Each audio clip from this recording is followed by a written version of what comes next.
From Hamlet to He-Man, from the haunting horrors of Halloween to hijinks on the high seas, skulls are part of some pretty cool stuff. You want to learn how to draw one? Grab your pencil, let's begin. Basics instinct is the name we spin. From blank pages to sketches pristine. Okie doke. So, let's start with a basic head outline. And, of course, throw in your standard guidelines. So, here's for the eyes, here's for the nose, and here's for the mouth. All right. Next, we are going to put in the orbits, the eye holes. So, one thing to keep in mind is that if, let's say this is, let's put them closer. If this is how far apart they're going to be, then each orbit needs to be twice as wide as this distance here. So if this is the 2 points where they each start, then they should end probably somewhere around here. Is this half? Yeah, that's half. Okay, good. So they start here, they end here, and they're going to be these kind of slightly tilting down rectangular ovals or rounded rectangles, tomato, tomato. We got our orbits here. Next, at around the same level as kind of the bottom corners here, you're going to start drawing the nasal cavity. The way you do that is you draw a water drop like this, but you don't quite finish the shape. What you do is you connect these two tips to somewhere inside the cavity near the top. Here you go, like this. All right. Now, before we go on, we're going to need an extra set of guidelines. So let's go back to that layer. Let's change the color to red. So, first guideline is going to go along the bottom of the orbits. Here we go. Next set is going to be starting from the middle of each orbit here. Let's kind of go. No, I want the symmetry tool for this. It's cheating. I know if you're using pen and paper, this might look like cheating, but yeah, with rulers and measuring things properly, you're gonna be fine. So straight down from the orbit here. Next, what you want to do is the same distance as, from, that's my stomach grumbling. I don't know if the mic is picking it up or not, but I should be having breakfast soon. So this distance, which is about the same as this, which is the same. Well, this one's a little bit longer, but it's okay. All right. Things don't have to be exact, but approximately that same distance you have to put from this side here, from the side of the orbit, and you go outside along this line, and you mark that point, and then you draw a line going down from that point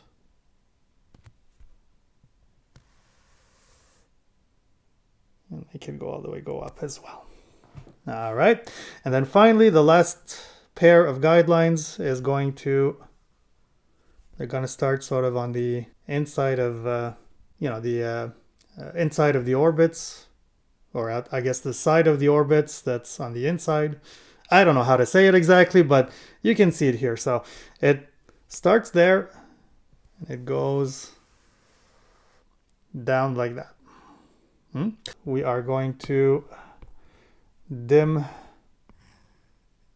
the layer and then get back to our skull. So first thing you want to do is this intersection point here. So the guideline for the bottom of the orbits and this outside line we drew earlier, that intersection point, from there you're going to curve down. It's an outward curve for the cheekbone. And then once that line gets to the blue guideline for the nose, what you're going to do is do a sudden switch to an inward curve, and you're going to connect to this intersection point. So the red line is for the middle of the orbit and the blue one is for the mouth. So I'm going to connect this point to that one with an inward curve, and then when that curve gets to this red line here, it's just going to go straight down. There we go. It's kind of starting to look like something, huh? All right. Now, just as a quick little touch, I guess, these two intersection points, we're going to connect them with a small inward curve. Okay, so we just erase that line. And now I'm going to draw the outline of the jaw. Now, I'm not going to connect it here. Whoops. I'm not going to connect it here because that's going to make it a little too fat. What we want to do is connect it to around this switching point. You know, when it went from outward to inward, we're going to kind of connect it to that point. So we're going to go along, but then here I'm going to connect it like this. There we go. And let's just erase this line here. Won't be as distracting. All right. Okay, so now's as good a time as any to draw the teeth. One thing to keep in mind is that with the skull, there's always an overbite. So the top row of teeth sort of are a little bit more forward and going over the bottom row. So yes, I know I shouldn't be using the symmetry tool here for the teeth, but what can I say? I'm feeling lazy. So here we go. Let's draw in the teeth. And one thing to keep in mind is that past a certain point, I would say maybe these canines here, past this, the teeth are going to start looking like they're getting smaller and smaller. And that is because the, the skull, the general shape is not like this kind of flat thing. It kind of goes in, it like kind of curves in. So you want to make sure that the teeth look like they're getting smaller to reflect that. So let's make these a little bit bigger. Okay. Next, I'm going to do the bottom row. As we said, there's an overbite, so we don't see as much of the bottom teeth. Well, maybe a little more than that.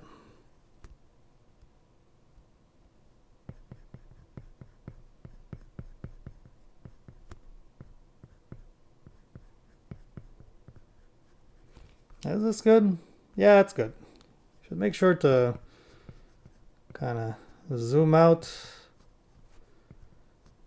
Make sure you see the entire forest, not just the trees, right? Here we go. Now we're going to draw the inside part of the jaw here. So make the starting point of it fairly narrow like this, and then connect it to this point, where there's the mouth line go. Down. Curve in just like that. Here we go. So, one touch you should be adding is that this bottom row of teeth is not just kind of sitting on the front of the jaw here. The jaw is actually kind of it's got two different planes. So it's sitting on this row here is sitting on a flatter surface of the jaw. So you need to draw this line here to suggest exactly that idea. Next is when you look at a real skull, there's like this kind of structure, I guess, that the top row is under. It's usually as a straight line like this. And there are lines that go like to the teeth, I guess, like where they're anchored or something. And these lines, they kind of curve along the cheekbone, and they're fairly long like when they start, and they kind of bump near the end. So, and then they get shorter and shorter as you get closer to the front teeth.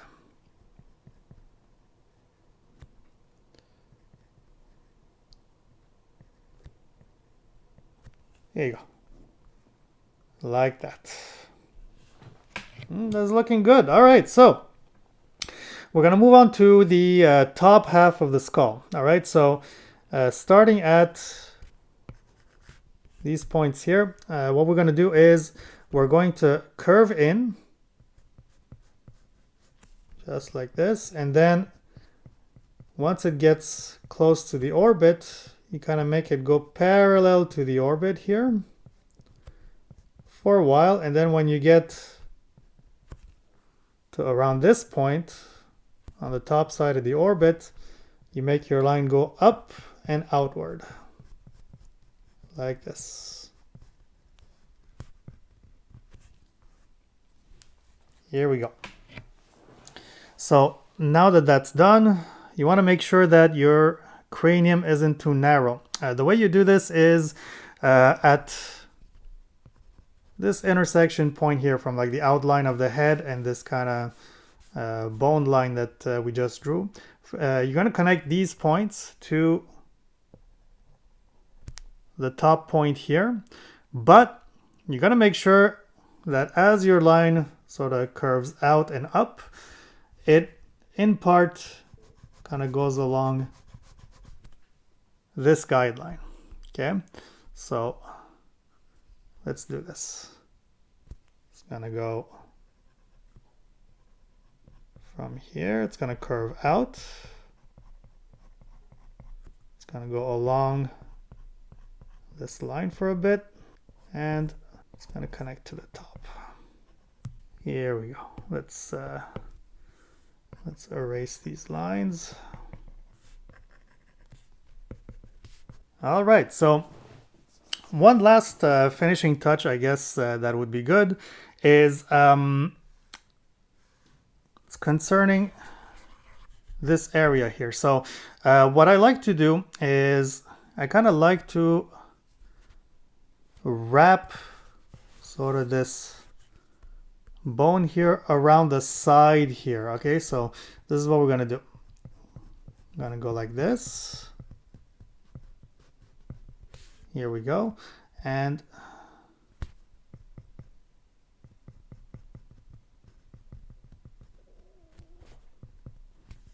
let's erase that. Here we go. See, it's like kind of, it's coming like this line here. It's kind of coming down and it's wrapping around the side, and then from the other end you have the cheekbone coming in. Here we go. This is looking good. And then if you want, you can add this little line here That's for the actual sort of top of the bridge of the nose, I guess.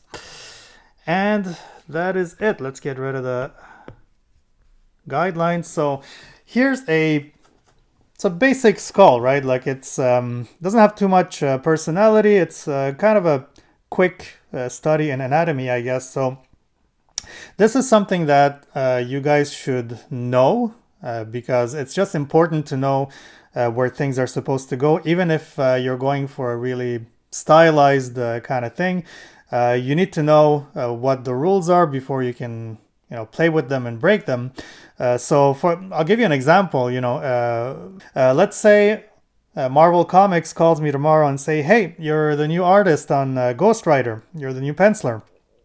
I'd be like, "Awesome! I'm going to do my best to make him look badass." So, I would.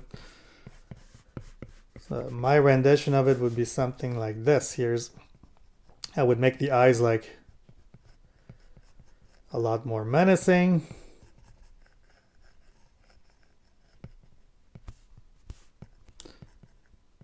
So here's the nose, or nasal cavity, I guess.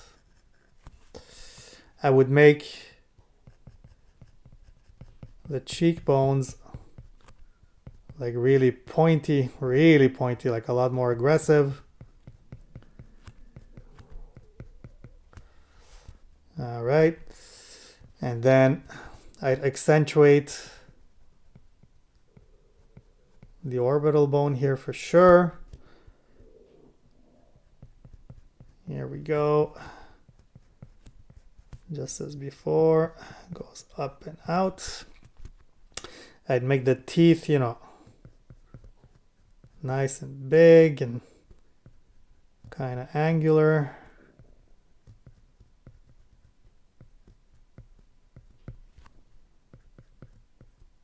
Bottom row. A little more like kind of like chaotic and jagged too, and then here's the chin. A nice angular jaw.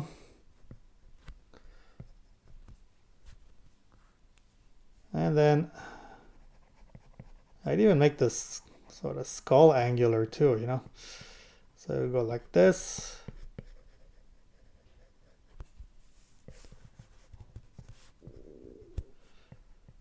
So here we got my Ghost Rider skull. This is what it would look like. Still looks like a skull, but it's definitely got more personality and, its own kind of vibe. But, what if I wanted to make a skull that's like more of a playful or mischievous kind of character? So for that, again, here's the head outline. So I'd definitely make the eyes a lot rounder. And then everything below that, I'd make it more sort of softer and also more narrow. Here, let's do orbital bone. Line goes up and out. Let's do the nose.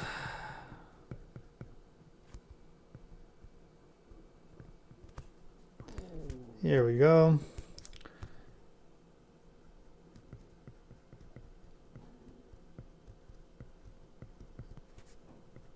Teeth. And then I make the jaw, more that of a, well, skinny guy, I guess you would say, although it's kind of funny to qualify any skeleton as skinny or non-skinny, but more narrow, bony looking. Here we go.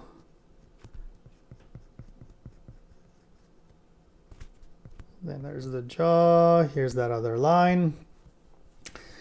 And the skull is nice and round. Nothing too aggressive.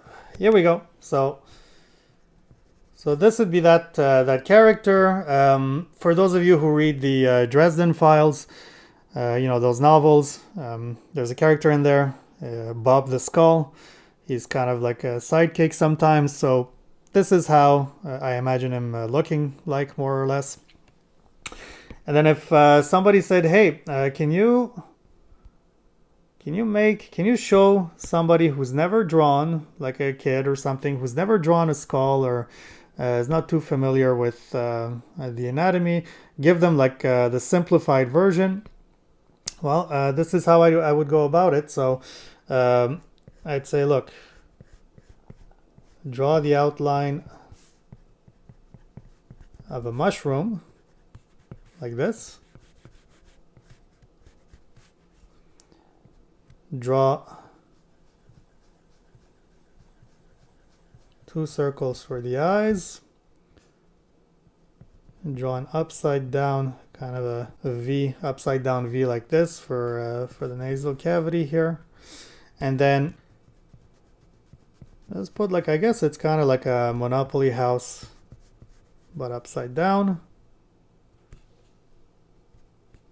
Wow, maybe a little bit taller. Here we go. There's the jaw. And then for the teeth, simple lines here like this. And make them close together as they go down. And then kind of a dark area right next to the side here. There you go.